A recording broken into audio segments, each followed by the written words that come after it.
Satu lagi video viral mengguncang hati publik. Dalam video ini nampak seorang pria memukul dan menendang seekor beruk ekor babi atau Macaca nemestrina di wilayah perkebunan sawit Labuhan Batu, Sumatera Utara. Primata yang tak berdaya itu tergeletak, tertunduk dan hanya bisa merintih dalam diam. Tidak ada yang menolong.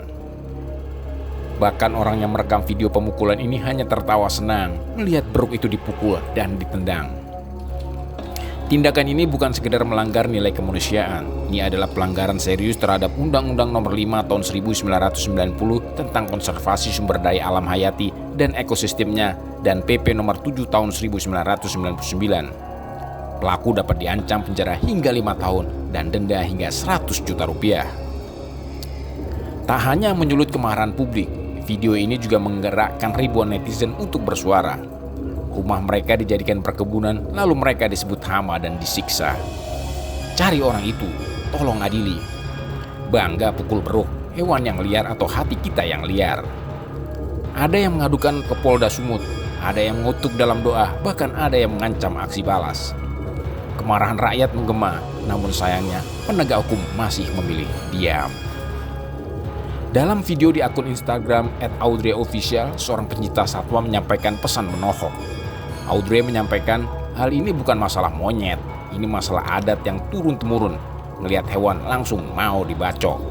Beruk itu penyayang, kalau dia nyolong di kebun itu karena dia lapar, tandasnya.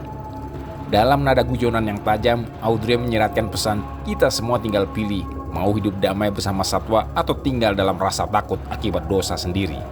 Gua sangat prihatin dengan video barusan ya, karena seharusnya monyet ini tidak boleh atau tidak perlu dipukulin ya. Segala jenis makhluk hidup lah, nggak cuma monyet guys. Karena ini tuh udah jadi adat dan tabiat orang dari zaman dulu nih. Kalau di Indonesia ngeliat binatang kayak ngeliat ular, bacok.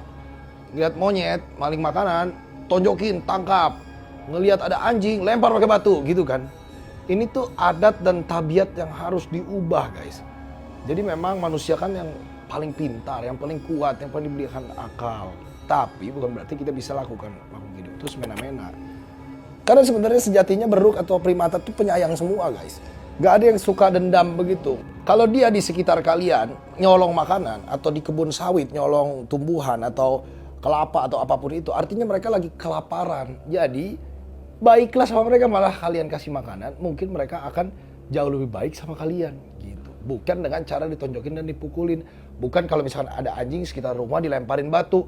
Bukan kalau ada kucing berak di depan rumah, kucingnya diusir atau dilempar pakai air keras gitu. Waduh, atau air panas. Jadi malah lebih baik harusnya dibantu, dikasih makan kalau ada hewan yang butuh pertolongan. Jadi buat abang yang di sana nih, kalau mau tonjok-tonjokan, mending lawan gua di Beyond Combat, ayo. Tapi berat badan samain dulu sama gua. Ya, jangan lawan Gisel, jangan lawan beruk, jangan ngelawan monyet yang ada di perkebunan kalian. Dengan cara yang benar, semua bisa hidup berdampingan dengan damai. Itu yang dilakukan manusia dari jutaan tahun yang lalu. Makanya kenapa ada anjing yang dipelihara, kenapa bahkan gue bisa interaksi sama harimau, bisa interaksi sama ini monyet.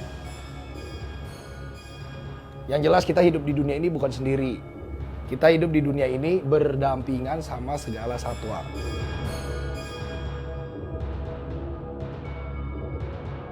Di Aceh Tenggara Gunung Lesur, beruk gibbon dan orangutan keluar dari hutan mencari makan di lahan warga.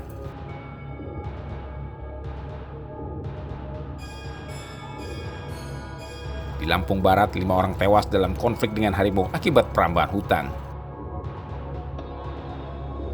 Di Tanggamus, gajah masuk kampung merusak beberapa rumah warga karena tak lagi punya hutan untuk ditinggali.